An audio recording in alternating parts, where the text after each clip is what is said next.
आइए इस वक्त आपको सीधे लिए चलते हैं राजस्थान की राजधानी जयपुर, जहां सचिन पायलट एक प्रेस कॉन्फ्रेंस कर रहे हैं।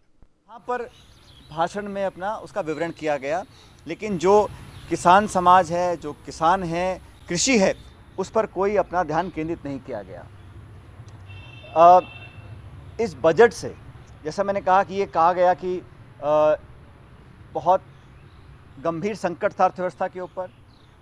इस समय जब लोग मदद चाहते थे, क्योंकि बजट तो हर फरवरी में आता है, लेकिन इस बजट में लोगों को उम्मीद थी कि सरकार बात करती है आत्मनिर्भर बनने की, लेकिन आज लोगों को अपने भरोसे छोड़ दिया गया है। हम सब उम्मीद करते थे कि हो सकता है घोषणा हो कि जो कोरोना का टीका है, जो वैक्सीन है, वो सरकार सबके लिए फ्री में लगाएगी। उसकी कोई घोषणा नहीं करी गई है। और सेस के नाम पर आज पेट्रोल, डीजल, रसोई गैस लगातार उनकी कीमत बढ़ रही है। कीमत कम करने का, महंगाई कम करने का कोई इसमें जिक्र नहीं किया गया है। सिर्फ और सिर्फ जो संपत्ति, राष्ट्रीय संपत्तियां हैं, उसको कैसे हम बेचें और पैसा कमाएं। और भाजपा जब विपक्ष में थी तब इसी प्रकार के डिसइन्वेस्टमेंट के खिलाफ पार्लियामेंट के अंदर, पार्लियामेंट के बाहर बहुत हंगामा किया था। और आज पूरा यू टर्न लिया है। जैसा मैंने कहा, जो PSUs हैं, LIC है, इन्वेस्टमेंट की बात, FDI के खिलाफ बीजेपी ने हफ्तों तक पार्लियामेंट चलने नहीं दी। और आज इंश्योरेंस हो, डिफेंस हो, हर जगह आप FDI लाना चाहते हैं। तो कम से कम सरकार को ये स्वीकार करना चाहिए था कि हमने अपना स्टैंड बदला है। आधार कार्ड, GST, नरेगा, इन सब पर जो भाजपा का रुख था विपक्ष में, जब सत्ता में आए हैं पूरा बदल गया है। इसलिए इस बजट से बहुत निराशा पहुंची है। और बहुत से विशेषज्ञ, मैं सुबह से देख रहा था, कहते हैं कि इस बजट से इकोनॉमिक रिकवरी हो रही है।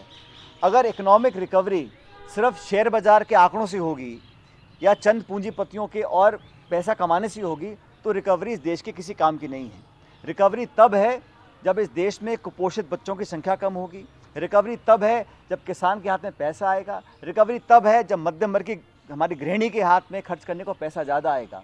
अगर आप लोगों के खातों में पैसा डालें और लोग अपने रोज़मर्रा के जीवन के लिए चाय, सब्जी, घी, तेल, कपड़े, जूते, चप्पल लेंगे, तो कंजम्पशन बढ़ेगा, डिमांड बढ़ेगी और लोग मैन्युफैक्चरिंग और करेंगे। इन्होंने क्या किया, सिर्फ बड़े बड़े सेक्टर से पैसा डाला है। और मुझे लगता है कि इस बजट में कोई दिशा नहीं रही।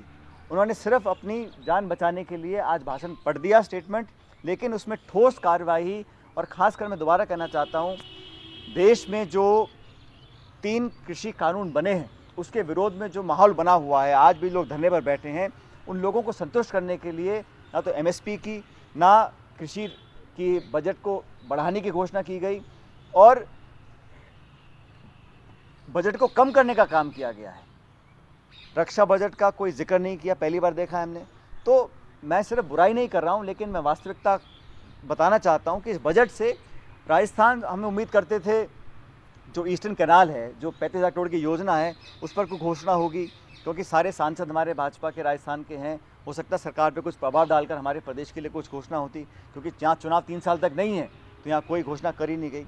इस प्रकार से जो बजट आज प्रस्तुत किया गया है वो बहुत निराशाजनक है, और इससे जो वर्तमान की समस्या हैं उसका समाधान नहीं होगा, बल्कि महंगाई बढ़ेगी और बेरोजगारी कम करने का कोई समाधान सरकार पेश नहीं कर पाई है।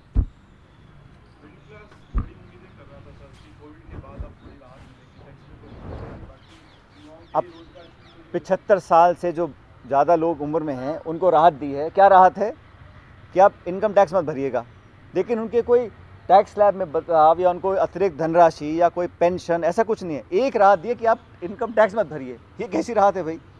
और जो मध्यम वर्ग है, इस कोरोना काल में देखो, उद्योग बंद रहे, कारखाने बंद रहे, दुकानें बंद रहीं, सब बिजनेस ठप रहे, सिर्फ कृषि क्षेत्र ठप नहीं रहा।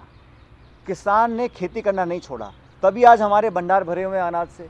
उस किसान ने, जिसने लॉकडाउन और महामारी के टाइम पर भी अपना काम करना नहीं छोड़ा, खून पसीना बहाकर अनाज पैदा किया, उस किसान के लिए सरकार ने क्या किया है? उसके खिलाफ कानून बना दिए।